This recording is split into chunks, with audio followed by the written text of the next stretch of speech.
ओम विष्णवे नमः। जय श्री कृष्णा सनातनियों, आप सभी का मेरे चैनल बी ब्लेस्ड एस्ट्रो में स्वागत है। मैं पूजा झा। चैत्र मास के कृष्ण पक्ष में पाप मोचनी एकादशी का व्रत किया जाता है।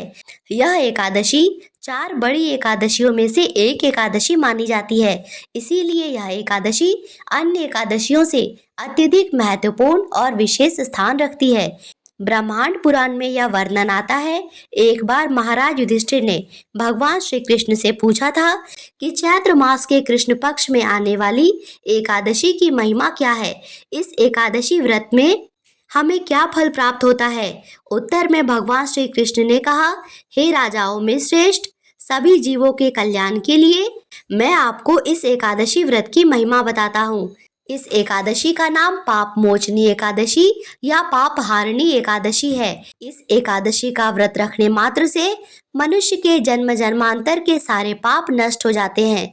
जो भी मनुष्य श्रद्धा भक्ति भाव से इस व्रत को रखता है और एकादशी के सभी नियमों का पालन करता है, इस व्रत के प्रभाव से उसे और उसकी संतानों के सभी पाप नष्ट हो जाते हैं और उन्हें अंत में मोक्ष की प्राप्ति होती है। इतनी बड़ी महिमा होती है पाप मोचनी एकादशी की। चलिए अब जानते हैं वर्ष 2025 में चैत्र मास के कृष्ण पक्ष में आने वाली एकादशी कब रहने वाली है। वैदिक पंचांग के अनुसार चैत्र माह के कृष्ण पक्ष की एकादशी तिथि की शुरुआत 25 मार्च मंगलवार को सुबह के 5:05 से होगी। वहीं इस तिथि का समापन 26 मार्च को सुबह 3:45 पर होगा। सनातन धर्म में उदया तिथि अत्यंत महत्वपूर्ण मानी जाती है। उदया तिथि के अनुसार इस वर्ष पाप मोचनी एकादशी का व्रत 25 मार्च मंगलवार को रखा जाएगा। सारे वैष्णव जन और गृहस्थ जन केवल और केवल इसी दिन एकादशी का व्रत रखेंगे और विधि विधान से श्री हरि विष्णु की पूजा करेंगे। अब जान लेते हैं इस दिन रहने वाले शुभ मुहूर्तों के बारे में। तो इस दिन प्रातः काल पूजा का समय होगा सुबह 5:09 से 6:19 तक। इसी के साथ इस एकादशी पर सुबह से ही 2 शुभ योगों का निर्माण हो रहा है, जिनमें भगवान विष्णु की पूजा करने से सभी कष्ट दूर होते हैं। इस दिन सुबह से ही शिव योग का निर्माण हो रहा है, जो कि दोपहर के 2:53 तक रहने वाला है। उसके बाद से पूरे दिन सिद्ध योग रहेगा।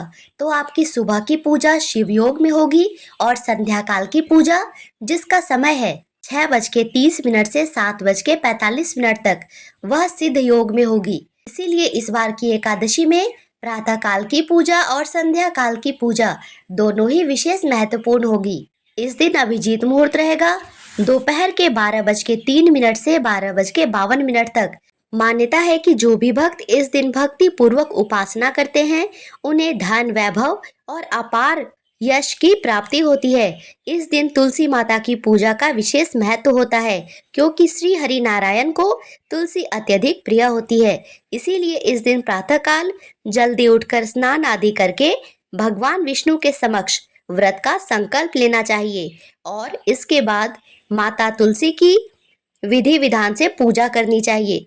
लेकिन विशेष ध्यान रहे कि एकादशी के दिन माता तुलसी को जल अर्पित नहीं करते हैं, किंतु इसके अलावे आप तुलसी माँ के पास पुष्प अर्पित कर सकते हैं, शुद्ध घी का दिया जला सकते हैं और सिंदूर कुमकुम इत्यादि तुलसी माता को अर्पित कर सकते हैं। इसी के साथ एकादशी के दिन तुलसी माँ के समक्ष तुलसी चालीसा और ओम नमो भगवते वासुदेवाय नमः इस मंत्र का जाप करना चाहिए। ऐसा करने से भगवान विष्णु, माता लक्ष्मी और माता तुलसी की कृपा से आपका घर अन्न और धन से, सुख समृद्धि से हमेशा भरा रहता है। इसी के साथ यह एकादशी मंगलवार को पड़ रही है, इसीलिए इस एकादशी के दिन भगवान विष्णु को गुड़ जरूर अर्पित करना चाहिए। गुड़ या गुड़ से बनी कोई मिठाई या फिर खीर बना के उसमें गुड़ डालकर जरूर से जरूर भगवान विष्णु को अर्पित करें। ऐसा करने से आपके जीवन में जो भी परेशानी है वो सब खत्म होकर सुख समृद्धि और खुशहाली आएगी। अब जानते हैं इस एकादशी के पारण मुहूर्त के बारे में।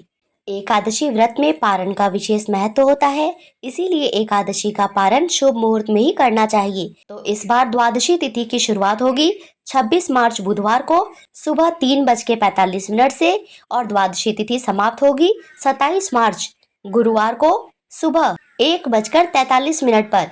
ऐसे में पाप मोचनी एकादशी व्रत का पारण 26 मार्च बुधवार को किया जाएगा और पारण के लिए शुभ समय आपको दोपहर के 1:58 से दोपहर के 4:24 तक में पारण करना होगा, क्योंकि एकादशी व्रत का पारण द्वादशी तिथि के अंदर ही किया जाता है। इसी के साथ एकादशी पारण के पहले ही एकादशी के निमित्त दान भी निकाल के रख लेना चाहिए या दान कर लेना चाहिए, तभी एकादशी का पूर्ण फल प्राप्त होता है। एकादशी पारण में भगवान को अर्पित किए तुलसी पत्र और चरणामृत से ही एकादशी का पारण करना चाहिए। इसी के साथ पाप मोचनी एकादशी का व्रत रखने से, लक्ष्मी नारायण की विधिवत पूजा करने से और इस एकादशी की व्रत कथा सुनने से घर में सदैव धन संपत्ति और सुख समृद्धि का वास रहता है।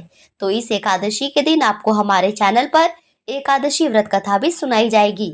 आपसे निवेदन है कि आप उन कथाओं का भी अवश्य श्रवण कीजिएगा। अगर यह वीडियो उपयोगी लगे तो चैनल को सब्सक्राइब और वीडियो को लाइक करना मत भूलिएगा। वीडियो देखने के लिए धन्यवाद। राधे राधे।